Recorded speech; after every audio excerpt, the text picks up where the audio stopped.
Good day, Journey.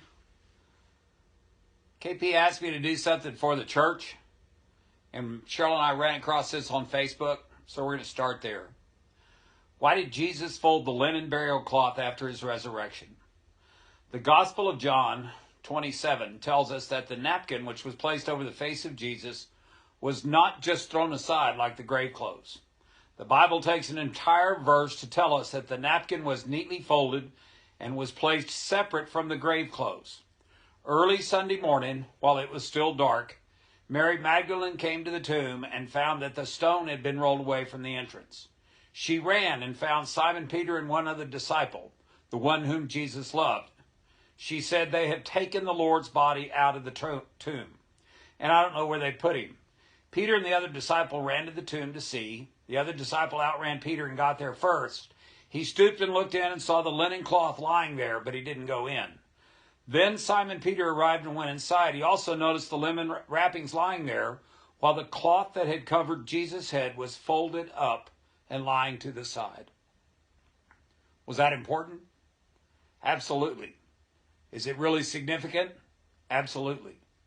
In order to understand the significance of the folded napkin, you have to understand a little bit about Hebrew tradition of the day. The folded napkin had to do with the master and the servant, and every Jewish boy knew this tradition. When the servant set the dinner table for the master, he made sure that it was exactly the way the master wanted it. The table was furnished perfectly, and then the servant would wait, just out of sight, until the master had finished eating. And the servant would not dare touch that table until the master was finished. Now, if the master were done eating, he would rise from the table, wipe his fingers, his mouth, and clean his beard, and wad up the napkin and toss it onto the table. The servant would then know to clear the table, for in those days the wadded napkin meant, "I'm done." But if the master got up from the table and folded his napkin and laid it beside his plate, the servant would not dare touch the table because the folded napkin meant, "I'm coming back." He is coming back. In these days of separation from you all, we miss you greatly. We miss the twins. We miss all the boys and the 3 or 4 little girls that go to children's service. We miss Riley running around and amusing me. We miss seeing Betty and Carl and Beth and our Sunday school class and everyone there. We hope that everybody's doing okay.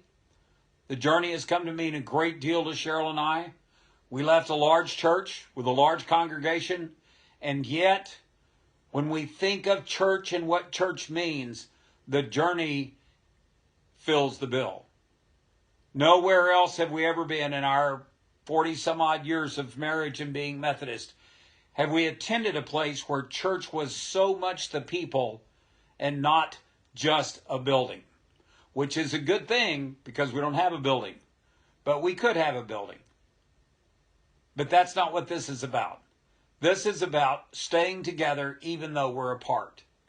So when the time comes that this is all over, that we know that Jesus is in control, and that I didn't mean to say that. We know that Jesus is in control. We know that there will be an end. We know that our faith, if God wanted to, says that he could end it instantly. There are reasons why he doesn't. Those are his reasons. It's tough for man to know the mind of God. Please stay strong, stay safe, love your kids, love your parents, love each other, and we look greatly forward to seeing you the next time the journey can meet.